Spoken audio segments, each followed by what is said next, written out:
social media, like why is it so important for social media for you to have a social media presence like you do, and how much business you think you get from having your social media presence?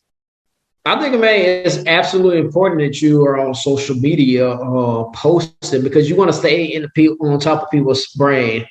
In this day and age, people will forget about you. Yeah. They're like, oh, you're not a real, like, I forgot he was a real estate agent. But if I'm constantly posting on a daily basis or a weekly basis, I'm staying on top of their mind. So when it's time to come, like, oh yeah, Julius is a real estate agent. So let me talk to him. Let me do this a consultation with him, because I'm not going to charge you for a consultation. We can sit down over Zoom, or we can meet at a coffee shop and just discuss and collab. Or I sit down with you with one of my loan officers. If you're not ready, then we can both collaborate with you on what you need to do to get the ball rolling so you can get into home ownership. So staying on social media, I even just started doing the TikTok pages, and I should have been doing it when TikTok first came out, because you get people all over the world looking at your page, and they can start asking you questions, or they can refer business out to you. Like, hey, this is an agent here in Huntsville and in Nashville. So if y'all looking to move to any of those areas, then reach out to him. And that's helped me a lot on Instagram. One of my aunt's friends, she started following me. She lives in Chicago. She's moving to Alabama next year. She's like, you're going to be my agent when I move down there. And that's just off of me posting on Instagram. What's the real estate test like, man? Because you got to take it in each state, right? It's a national test, and then it's a state test. The national test is the hardest. It's one of the hardest tests you could take in America, they say. It's very tricky. Like bar exam-ish? Yeah. It's very tricky. And if you don't read it carefully, then your mind will be wandering. But if you do read it, 9 times out of 10, the answer is in that question that's posed out there. It's like a mind game. Like, you have to sit there like, all right, let me sit down. Because the first time I took it, I hate taking tests. I hate taking standardized tests. I rushed through it. I missed it by 4 points. So I was allowed 2 days later to go retake it. So I was like, you know what, I'm going to take my time. When it took my time, and I passed it the second time. For Alabama, I just had to take the state part of the test. So the only thing I had to study was the state law, which is about 30 questions. Did that and passed first time I took it. Georgia, since it's reciprocated with Tennessee and Alabama licenses, I didn't have to take no test at all. I just had to pay $140 a license fee. I had to take a post license in 36-hour course, which I could do online. I had to drive down there. So I did that. So I can reactivate that license anytime, but it was like, I'm just doing money weight each month to my broker, paying my broker. I sold one house down there this year. My cousin brought a house.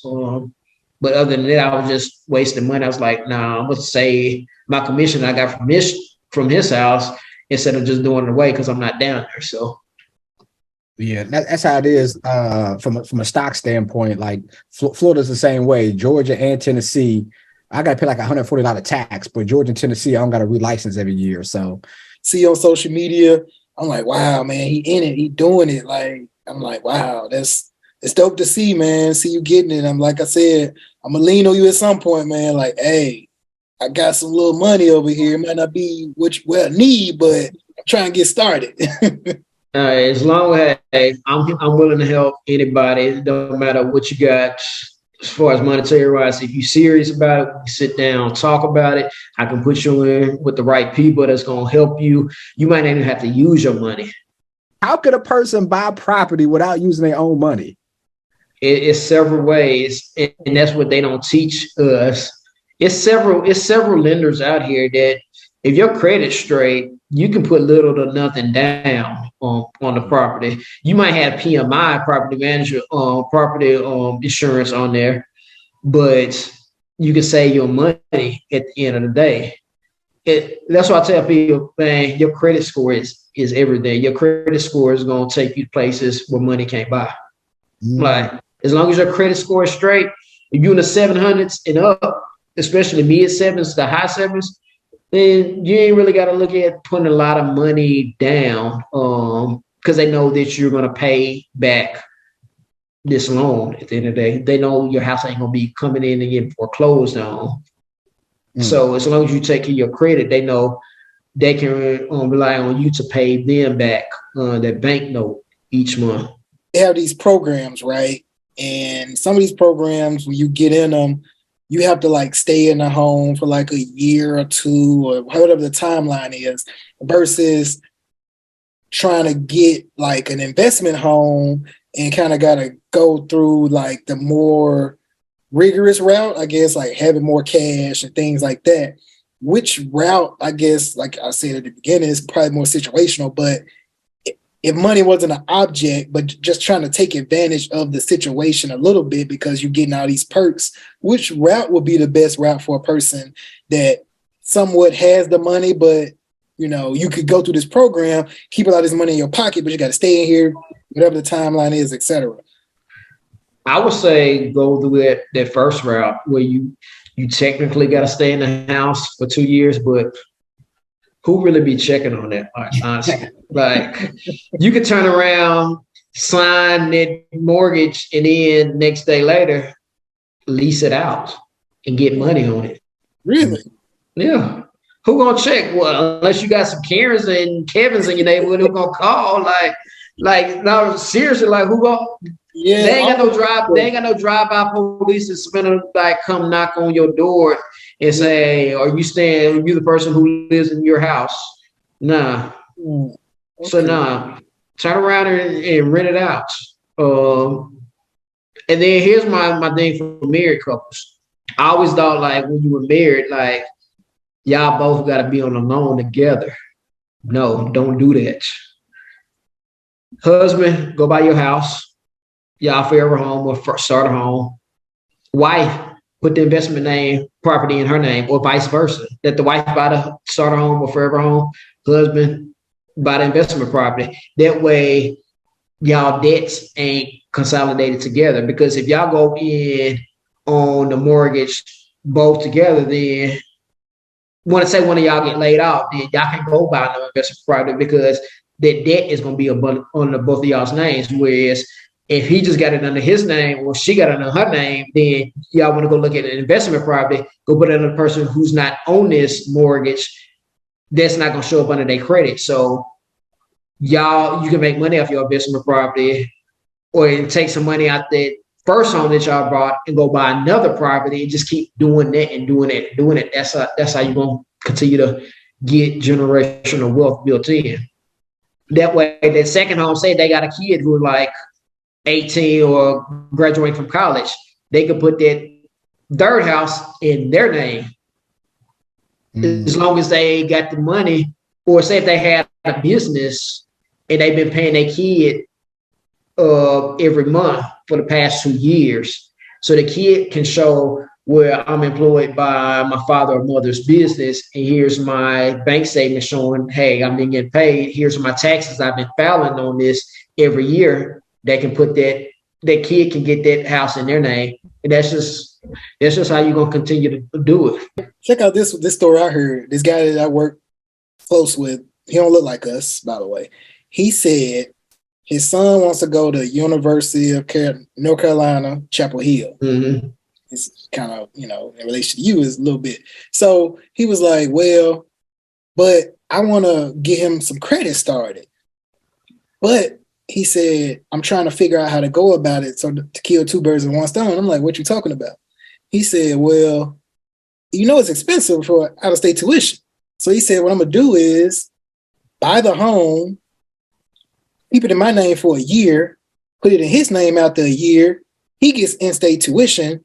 Now he also owns a home when he graduates from college. I was like, bruh, what? He was that's what I'm working with right now in Huntsville. That the dad, we're under contract right now. He's buying a house for his son, and his cousins are gonna be his roommates.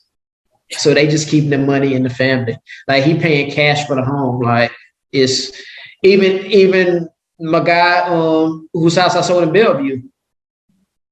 Man, they paid $416,000 cash for this house for their son who just graduated from college.